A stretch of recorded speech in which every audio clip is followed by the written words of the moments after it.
to be hearing from Todd Weber, who is from the Elders Climate Action Group, and you'll hear from him in a minute. We also have a reporter today, Mary Lanier, and by reporter, I do not mean a news reporter. She's going to be taking notes on what both the speaker and the group say, and then at the end of the meeting, she will do a summary, and people will be able to add to that. And then on March 14th, when we convene the big group again, Mary will report back on the key points that were made. So I'll say more about that big convening later. So you know that we did have a convening in March, and you did get to hear from the 5 different groups, including Todd's group. But we realized that there wasn't really enough time for people to get really down to some details and maybe get their arms around how to get involved specifically. So we invited back a representative from each of the groups to do a Friday morning talk. And so today we're going to hopefully be hearing about how Elders Climate Action works for us. And I know that this is the group that I thought I wanted to get involved with. So I'm really looking forward to hearing specifically what actions we can take. And so this is being recorded, and you can share this with other people after the meeting is over. Some people who couldn't be here definitely wanted to know whether it was being recorded. So this is the agenda. I've just done the welcome and introductions. And so Todd will make his presentation, and there'll be questions and answers. And this can be as interactive and informal as Todd and the group wants to make it. And then Mary will do a recap, and then we'll talk a little bit about the next steps. So before we start, does anybody have any questions? Otherwise, Todd will take it away. Okay, Todd, it's all yours. I'm going to go ahead and see if I can share my screen. Share. Well, that isn't exactly what I intended.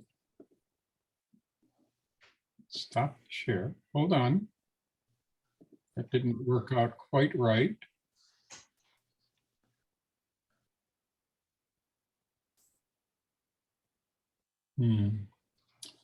Okay, maybe that's what we're going to do. Let me expand that and make sure that what I want to make sure of is that it's a comfortably visible sharing. So if you can let me know, is that a readable screen for everybody? Yes. Excellent, excellent. And hold on just a second, I'll be right back. I have a noisy phone here. Okay. I'm sorry, it's gonna. Hey, love, that's Palo Alto Medical Foundation. Call from Palo Alto Med. I apologize for that. Just a second. Call from Palo Alto. It was my phone. Okay. Again, my name is Todd Weber. I work with Elders Climate Action. I'm going to kind of go back to what we saw at the original session. So we reground to that and then expand a little bit. And I don't know all of your questions, so I want to make sure there's plenty of time for your questions and interaction. A real quick background of myself: 3 years ago, I was working at a company called Cisco Systems. I was working on this kind of a like Zoom product.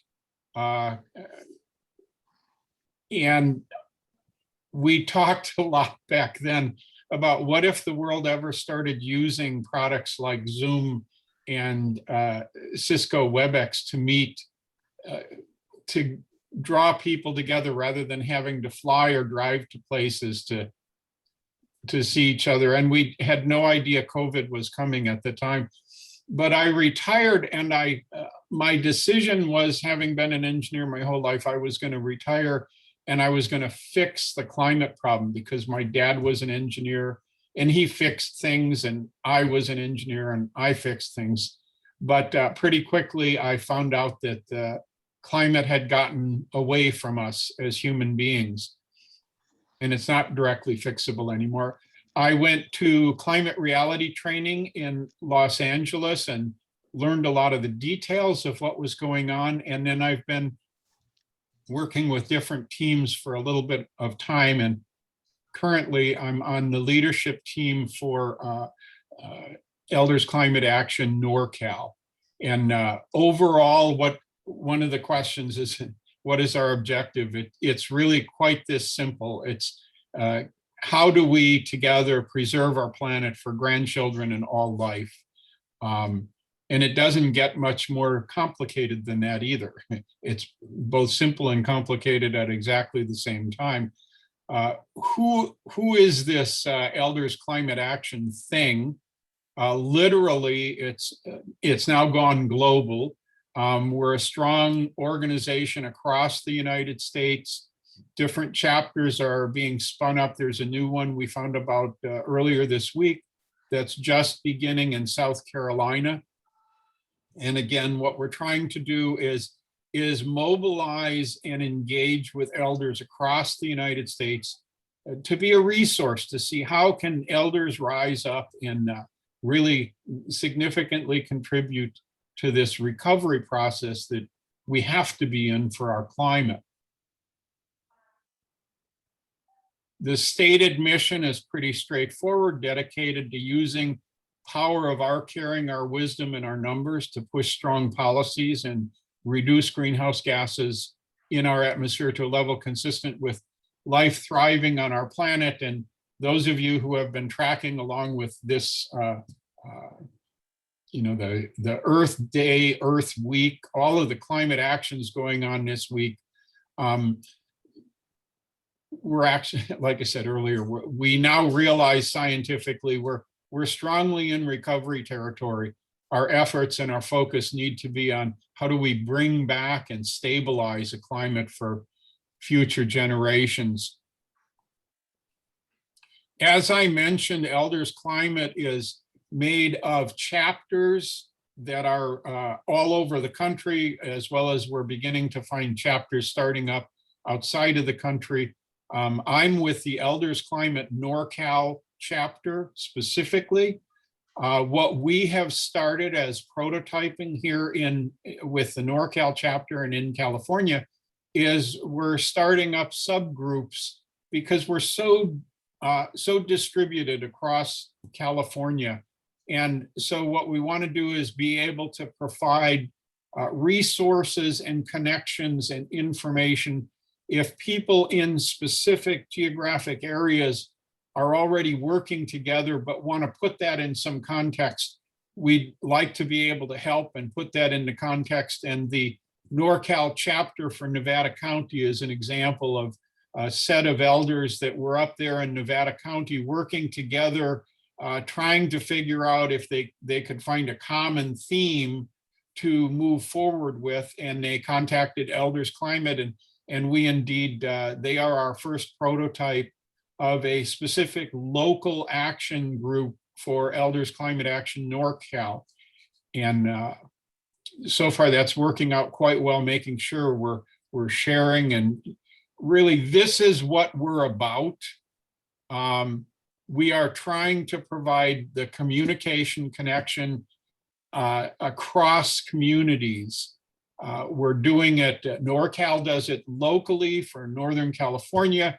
There's a Southern California group we've recently spun up. We're actually envisioning a time when we can connect the California groups with the Washington group, with the Oregon groups, and actually become a strong political presence of elders up and down the West Coast here.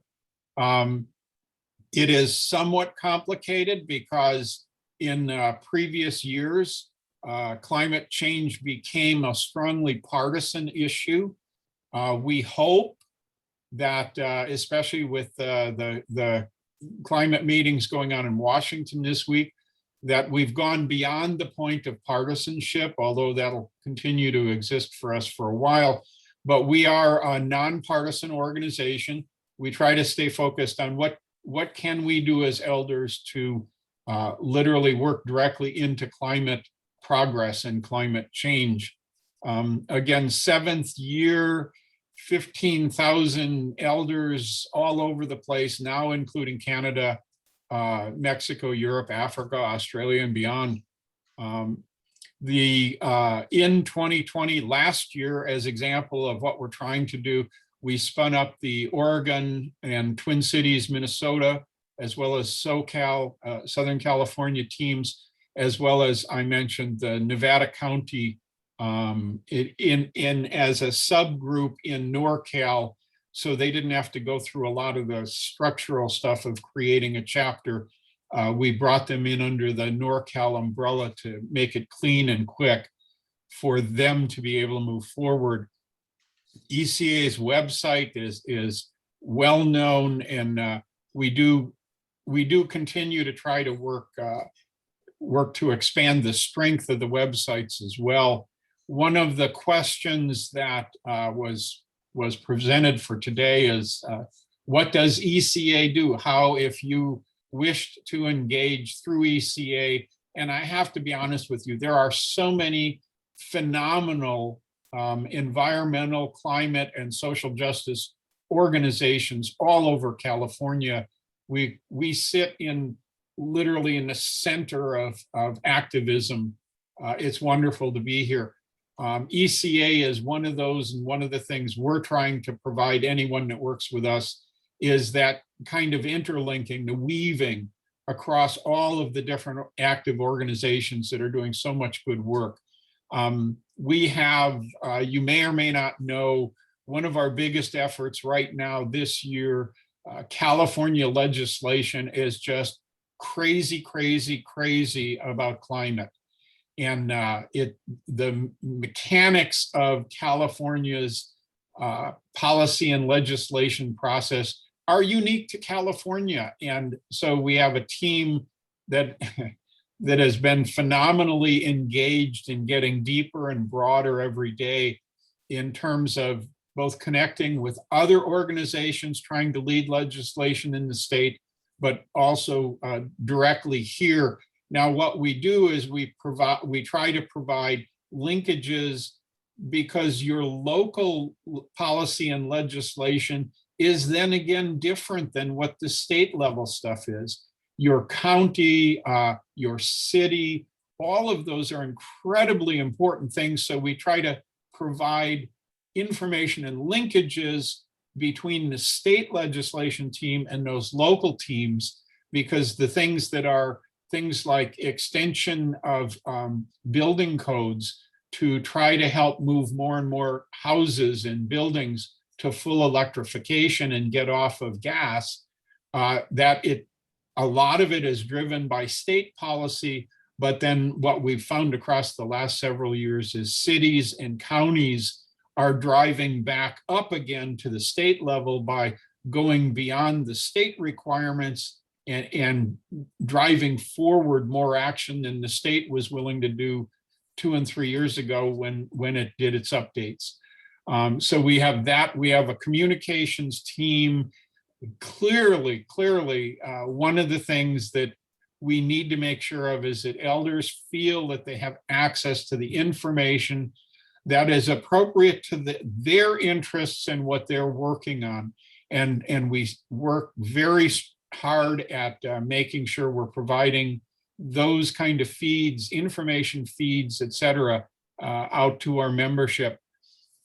We're trying to engage our membership more. We tend to be a one direction. People join ECA NorCal and we send them information and we send them information. We don't really know whether the information that they get is helping them. It tends to be one directional. So we've got a team trying to figure out how can we better engage with our members, especially new members, to find out if there are specific things that they're looking for that we can adjust for in our communications, get that to them. As I mentioned, the Nevada County group is a pilot prototype where we've got now a subgroup, a NorCal subgroup going with a logo, but it gives that team of people both a logo and an opportunity for presence as they work with their local governments, et cetera. and we certainly appreciate being able to continue that prototyping. If there are villages, groups that would like to come in as ECA NorCal membership, and we can provide you a lot of the administrivia support that might be beneficial for your local community group.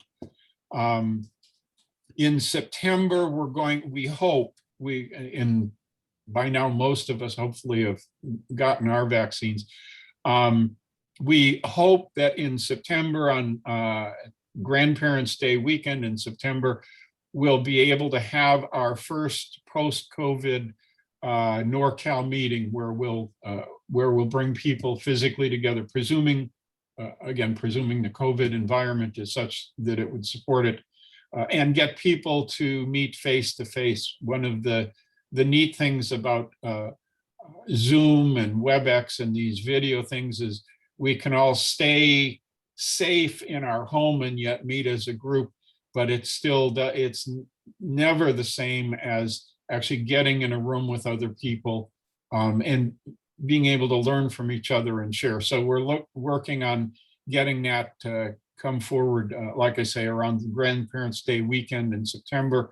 At national level, we work closely with the Environmental Voter Project, a group of people that just does an amazing job of going and getting environmental voters who got quiet in their lives and moved away from being active voters and participating in our political process. And the Environmental Voter Project, we engage with them, and that has a lot to do with contacting historically environmental voters that dropped off the voting lists and working with them, seeing how we can help them get back into the voting process. This year, we've got Elders Declare a Climate Emergency team at national level all over the country, and I'm sure you've all heard of this. Different cities, locales, different counties are considering, if not declaring climate emergencies. There's a proposal up in front of Biden right now for him to declare a climate emergency.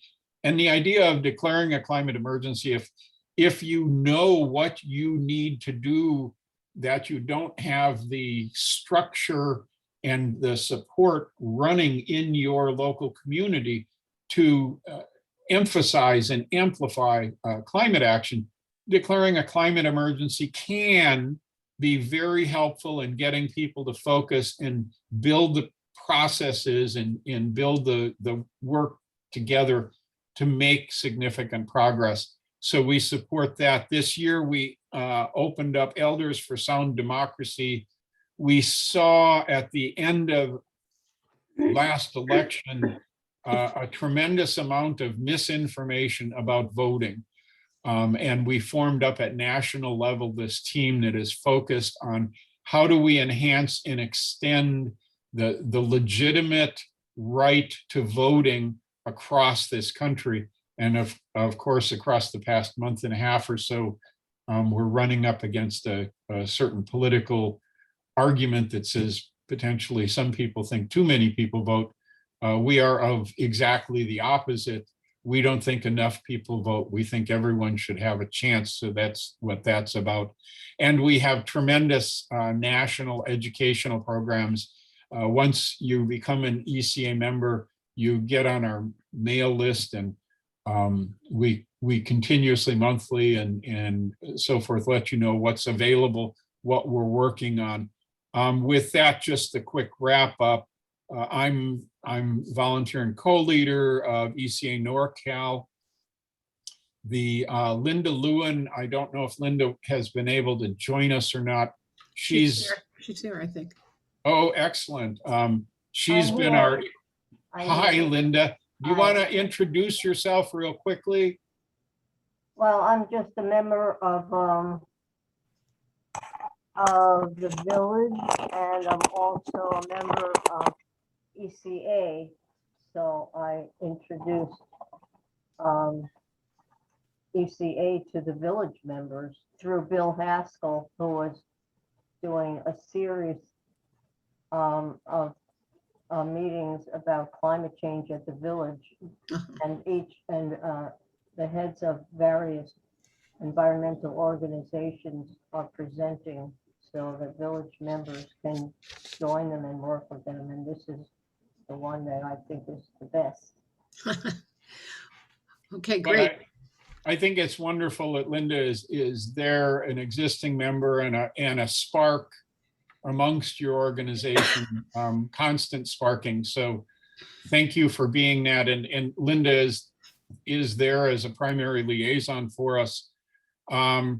Let's see what other information we've got. The link there if you want to sign up and start receiving our mailings. If you just would like to join in one of our member meetings, we have monthly member meetings where people talk about what they're doing in their local community. Again, the NorCal, we are so physically cover such a broad area. What we're trying to do is make sure in our monthly meetings that people are talking about the things they are doing locally, so that if in another location, a member says, I don't know how to get started in this or that they'll be able to make that connection in our monthly meeting and go, okay, now I know who I can talk to go do that kind of a thing. And with that, I want to be quiet. I want to stop sharing. And I think that was the hope, that we would do a kind of a quick content and then open the floor for questions. Am I consistent with what our hope was? Yes, so we wanted to see what questions people have. And maybe before we do that, just so you can get a sense, this is a combined effort by Ashby Village and San Francisco Village. So let's just quickly go around and introduce ourselves and say which village we're from. And, then we'll get to the questions. So Mary, we could start with you. Mary is our reporter. Yeah, hi, I'm Mary Lanier. I'm a board member with San Francisco Village. Toby? I'm Toby Klein, and I'm a longstanding member of Ashby Village. Betty? You're on mute. You're muted. Okay, there. I'm Good. Betty Webster, and I'm a member of Ashby Village. Jean? I'm Jean Glennon, and I'm a member of San There Francisco. she is. Okay, James? I see you from Ashby Village, but go ahead. Yeah, James Hosley, Ashby Village. Okay, Bill?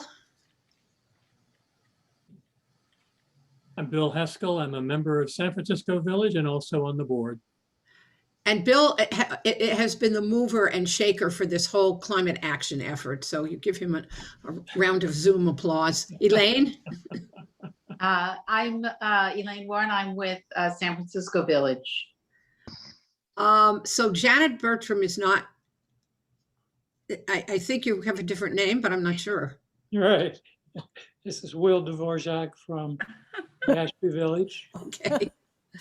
Linda, you introduced yourself, but do it again. Linda Greenberg, San Francisco Village.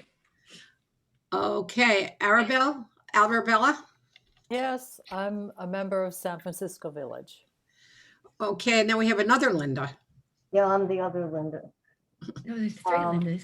Linda? I'm the liaison with ECA. Since I'm a member of both, I've been a member for several years of both organizations. So I got on Bill's case to get him to include ECA in the climate series. And Okay. did. And here we are. Okay, and then there's another Linda here. A third Linda? Okay, so now we are ready to have some questions or comments about anything that Todd talked about or that you'd like to know related to how to roll up your sleeves and get involved. So you heard a couple of things that he said. You can go to their monthly member meeting.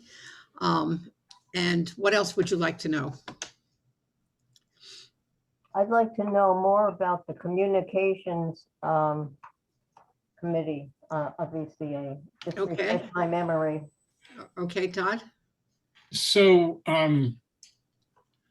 communications are kind of the core of what we're responsible for. We have a series of recurring communications. Every other week, we have an action alert that goes out to all of our members. It's a fairly brief posting, but it gives some basic information about critical things that you could, if you wanted to right then do something that would be climate affecting, we'll give you at least a couple of buttons that you can click the button and you can take an immediate action that will help to have positive effort in terms of climate in the country and California and in the world. The backside of that very brief biweekly email that you would get is connected to this incredible database of stuff going on all over the state of California and nationally. There's a group that is related to us and one of our members who runs this group, and every 2 weeks they compile what I just refer to as the big list of stuff that's all at state level, at national level, at international level, just an incredible list of actions that you can take, connections to phenomenal information that if you didn't know about, you can click those links and go read, go watch the videos. It's just like I say, the biweekly is a very brief email that gives you an opportunity to click a button and go do something almost immediately. It also has a button to the big list, and you can go just learn an incredible, I'm just blown away by the stuff that team brings forward. And it also connects to a calendar now that really is national and global, a green calendar. So if you were just wondering on any given day, was there anything going on in your area? Again, I'm speaking a little bit post-COVID-19, but that you actually wanted to go do, although currently a lot of that stuff is Zoom communications and things, you can go over to that list and pick and find things. So that's the biweekly action alert. In the weeks in between that, we have a communication that is climate celebrations. One of our members participated significantly back in the anti-nuke days. And she found through personal experience that one of the things that used to be a problem during the anti-nuke days is all news was bad news. And there is that tendency today in the climate world that all news coming to us tends to be bad news. This is a uniquely different week. But she came up with a biweekly newsletter of climate celebrations. I'm an engineer. I don't know how to write things, and I don't know how to communicate from my heart. I do it all in bits and bolts and nuts and things. And she is just marvelous in communicating the hearts, the feelings, and also, like I say, the celebrations. So every week you get either an action alert with a couple of buttons that if you wanted to do one or two things, you could just hit those buttons, or you could dig deeper and find just a whole wealth of stuff. The other weeks you get the climate celebrations that introduces you to a range of just wonderful personal stories as well. And then in between that, especially right now, so California is in legislative crazy world. And in that legislative crazy world, we have a legislative action alert where we try to get people to understand if you were going to contact your local representative today about this thing, that would help move it forward, either within the committee that's currently considering it in Sacramento, or as things move out of committees when they get up to floor votes. And then it'll continue out through once the legislature process finishes, then they'll be up in front of the governor and will give specific guidance for please contact the governor and specifically call out this or that or whatever. Linda is one of our strong levers in terms of that, Linda Lewin, and she is part of our policy and legislation team. And again, they put out things as they're necessary, because the legislative process, our leader calls that the sausage factory. And you never quite know what's going to go into it, but you know when you have to do something to let people know you support this or that. In addition to that, we have Facebook. We primarily as trying to let people know these are actions and these are things that are going on. Linda, does that help explain? Do you think I've missed anything there? No. Okay. Sounded like a pretty thorough answer. Let me ask you a question, Todd. I don't know if all of you noticed this, but in the Todd has chatted into the chat box some links, and so there is a link there. If people click on that link, will they get signed up for that wonderful information? Yes. Okay, so if you go to the chat box, you'll see a lovely link here to Google Docs, and you'll be joining, and then you'll be able to get all this good news and action alerts and click for action. And it sounds like a very dynamic system.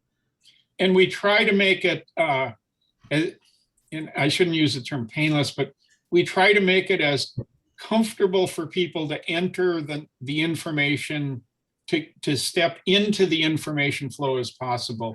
We don't want to smother you, because everybody's already getting smothered in a lot of stuff.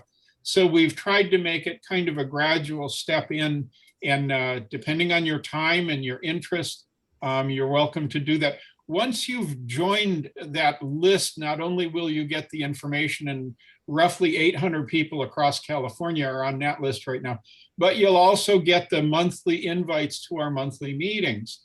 And what we've been trying to do lately is get more and more people to come to those meetings and bring their friends, because we really do believe we're at this crucible moment of climate change, where 2 years ago, most people wouldn't talk about climate change. It was a negative subject. It was politically disastrous for people.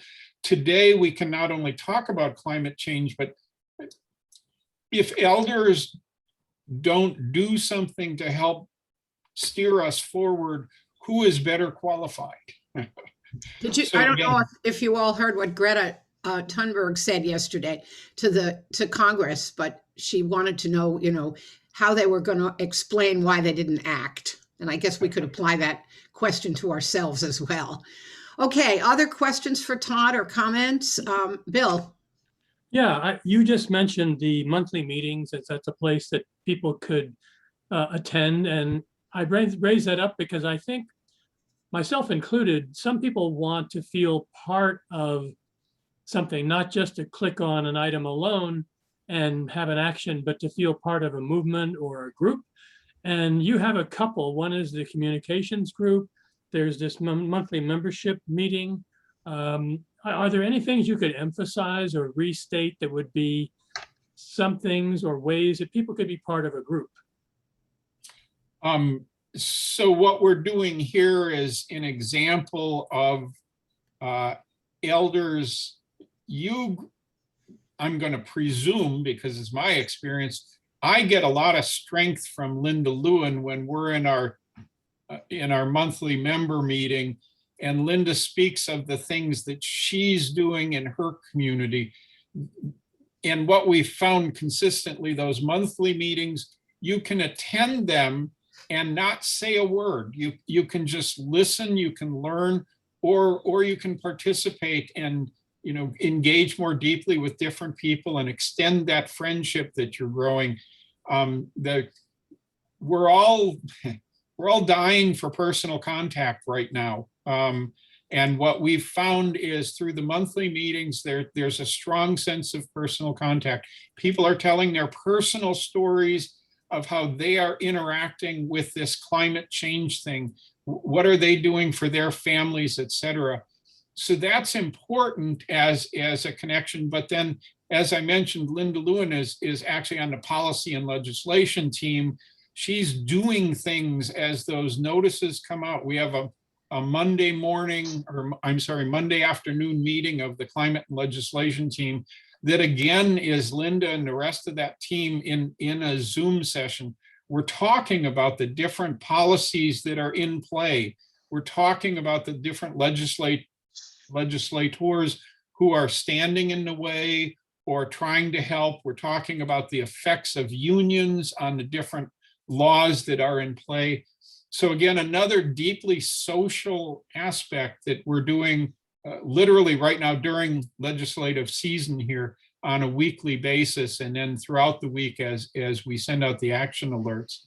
And the communications team, as Linda talked about, we have a relatively small team, but we have because we're trying to do it every other week for this and every other week for this, we've built a strong, small team of people that work really well together to bring the data together, draft what we're going to send out, review that, and then do the publication. And that again is a very social. Every other Monday, I get to spend a big part of my day working closely with the communications team people that I'm with. Does that cover kind That's of what very you're helpful. Okay, Mary, you have a question, but I just want to make a comment here. It seems like you've made it really easy for people to get involved, ranging from come to a meeting and don't even open your mouth to some much more active stuff. And that's great because that makes it accessible to all kinds of people. And I would just add to what you just said, Julie.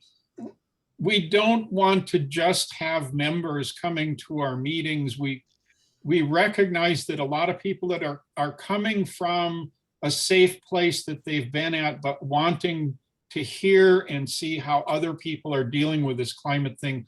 Bring your family, your friends, or whatever. We're not doing anything in our member meeting that's like closed and whatever. It's literally trying to expand the social envelope of how are we going to make this better.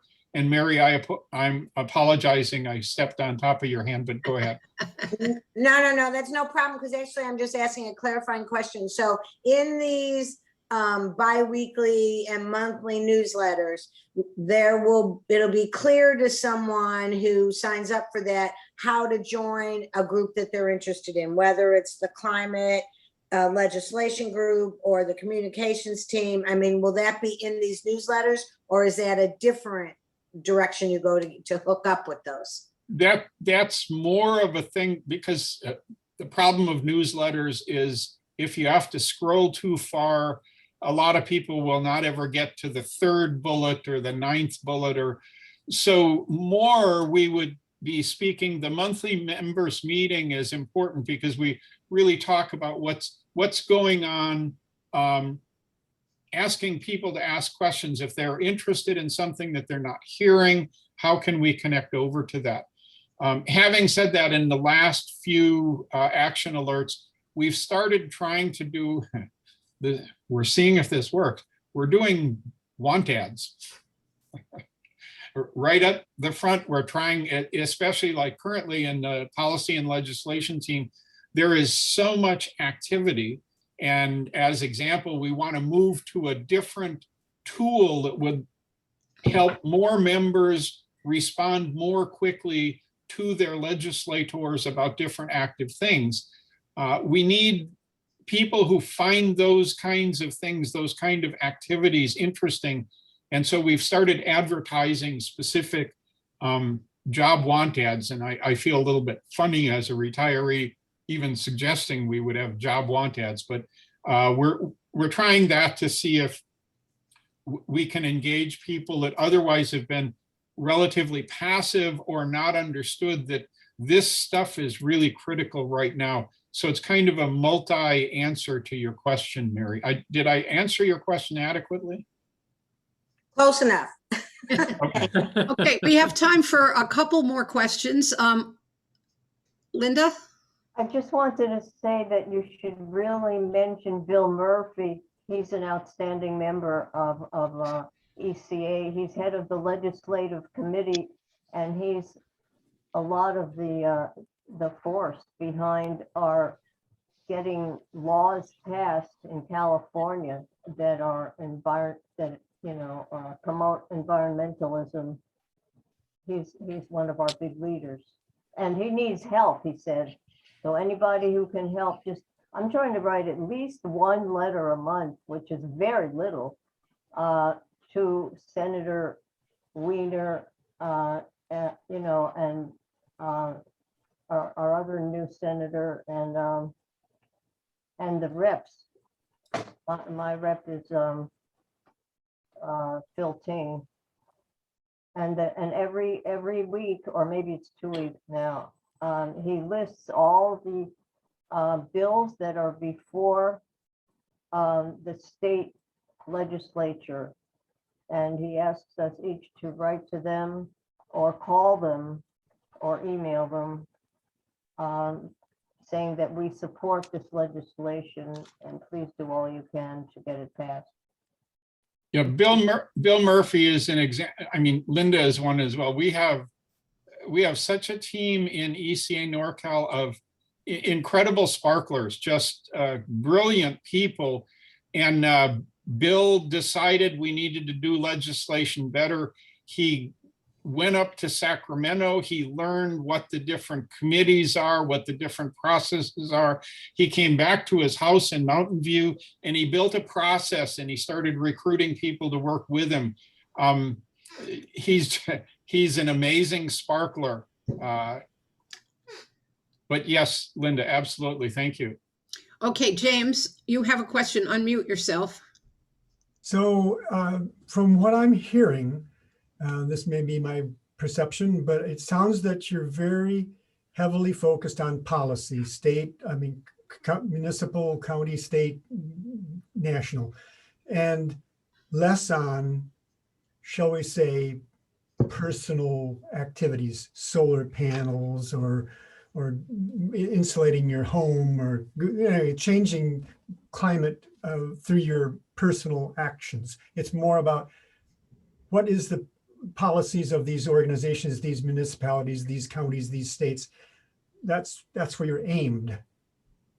Actually, yes, but no, if that's a valid response. So I referred to the big list. One of the things that every 2 weeks you get in the big list is just a very deep reporting of different learning opportunities, different online webinars and things that range from doing solar yourself to if you want to figure out whether you should go buy an electric vehicle and how would you do that.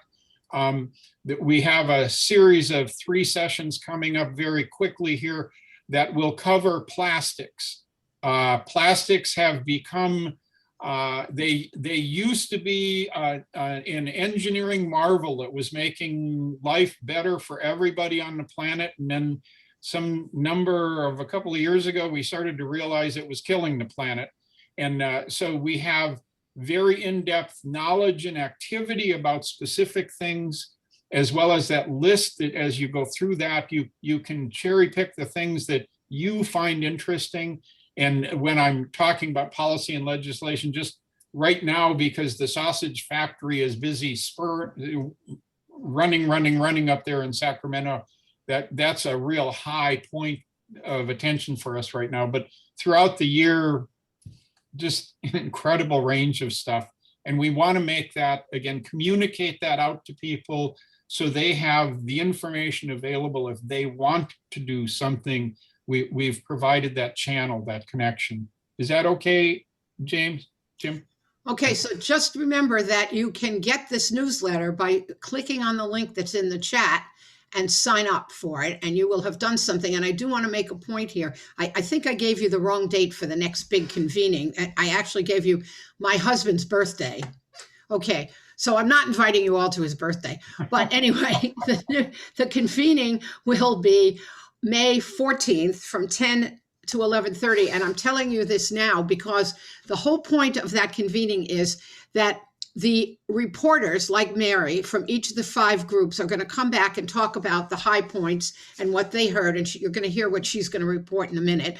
And then all of us are going to talk about what we have done since the Friday morning talks to begin taking some action. And it may have been that all you did is click on the link, which is a big deal because I think we're going to start getting great information.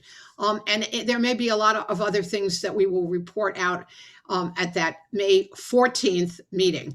So you'll be hearing more about the May 14th meeting. If anybody has a quick question, and then we'll hear what Mary is planning to report out on May 14th, and you can add or amend whatever she has to say. Okay, Arabelle, you have a comment. Yeah, I'm really impressed with what you have formed and what you've come up with. And I had a question on, are you doing any interchanges or are linking or doing a kind of a coalition thing with the other environmental groups, like Sierra Club or 1000 Grandmothers or, any of the other groups? Yes, and as often as we possibly can, our Mhm. policy and legislation guy, Bill Murphy, he's actually writing a lot of the position papers that are being shared across 350, Climate Reality, and other groups. One of the things, as you may be aware from what you're asking there are so many groups across so many locations that we've wasted a lot of our energy over the past 3 years not knowing that if we connected and engaged and interwove with the other groups, our powers and our representation would be significantly larger. And so that's across the past year, we've been trying to figure out how do we do a better job of not make our primary objective shouldn't be to add more ECA members. Our primary objective needs to be how do we add more ECA interconnections? And the reality is that often comes through in the form of a member who is also a member of XYZ. And then when we have our monthly meetings, we actually hear what they're doing with those other organizations. So we cross-feed that information. But it very definitely, we're living in a world where the tapestry is what matters, not the individual node. Nice and so quote. exactly what you're saying. That's great because I'm at the sort of information gathering stage with these Friday talks and trying to decide, how I'm going to participate and be part of the movement. And there's so much going on with all these different organizations, and there's overlap and there's duplication. So I agree with what you're saying. To get more of a solid basis going, I think is great. So that's what I'm primarily thinking about. Okay, thank you. Yeah. So Linda, you have a question, and then we're going to go to Mary, and she's going to tell us what she heard you all saying, what she heard Todd saying, and what she's going to report back. Linda? Not a question, just a comment. I wanted to mention that several members, including me, of ECA have taken the Climate Reality course given by Al Gore in person. I took it a couple of years ago in LA, and I guess every year it's in a different city. I'm not sure where the next one is, but if you want to really find out what's going on in the work for climate change, you can take that, and it's free. And every single day, I get an email from Climate Reality saying, what is the action for today? I must admit that I am so busy. I rarely do it, but it's one of the things we can aim for. And Linda and I both attended the LA training together, along with several of our other members. But since COVID, the climate reality training has now moved to 100% online. Oh, good. So you don't have to fly anywhere for the training anymore. They're right now going through one of their current sessions where you have mentors, different classes, you participate remotely, and it'll be followed with more training. We try to make sure that as training becomes available, we show that in our action alerts, so that people that were waiting to know when would the next training be available, that link is there. But yes, more of the tapestry. Just Okay, terrific. All right, Mary, tell us what you're going to report out on May 14th. Oh, my Lord. You can just hit the high points now, and then you'll. Okay, yeah, because I'll write the whole thing up, but the high points are Todd's introduction in terms of the organization and who ECA is, what their mission is, and the information about chapters and subchapters in California. I think that's the basics of the overview. Important to report that it is a nonprofit in its 7th year with 15,000 elder activists across 50 states and a number of other countries. And there's a very active website. So what ECA does was clarified a little bit in the questions more. Obviously, the priority this year is the expanding legislation in bills and whatnot in the California legislature. And so the policy and legislative team is very active in engaging our legislators, and as Linda says, writing letters. There is a new team looking at how to engage better with members and increase two-way communication rather than just one way, which sounds interesting to me. And looking forward to a post-COVID Northern California meeting later in the year. Nationally, the group promotes environmental projects and on voting, on climate emergency, on a sound democracy, which is also about rights to voting, and educational programs. We had a lot of talk about the links to sign up with ECA and what, how to get to the groups and whatnot. That'll be in the questions part. Because there is these multiple emails and newsletters that come out that give links to action alerts and things to do to join the different groups. What was the last thing? Oh, I do want to, because I loved how you said this, Bill. The tapestry is what matters, not the, did you say individual knot or individual node? yeah, I'm sorry, I'm an engineer, so I use the term node. Okay.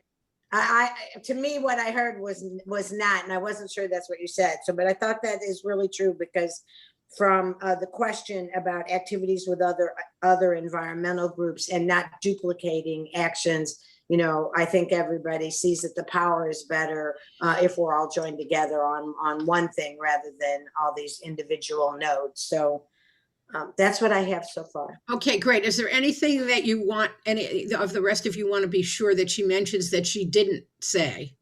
Bill, unmute.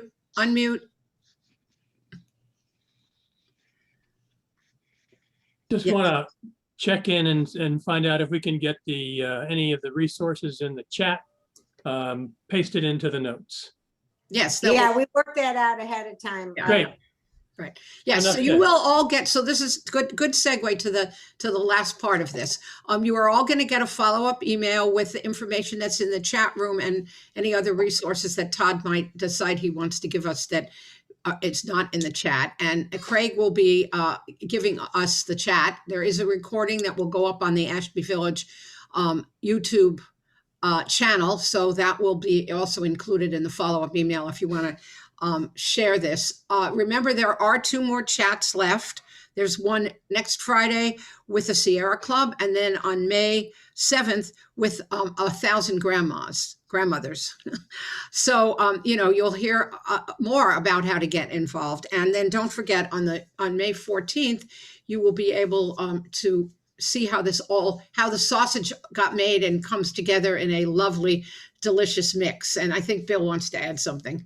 Felix Kramer, who's been involved in all of this as well from Ashby Village, wants to create a master Google Doc that will include all of the minutes or the notes from all of the 5 Climate Action Friday talks. So that will be available on Ashby Village's resource page as well.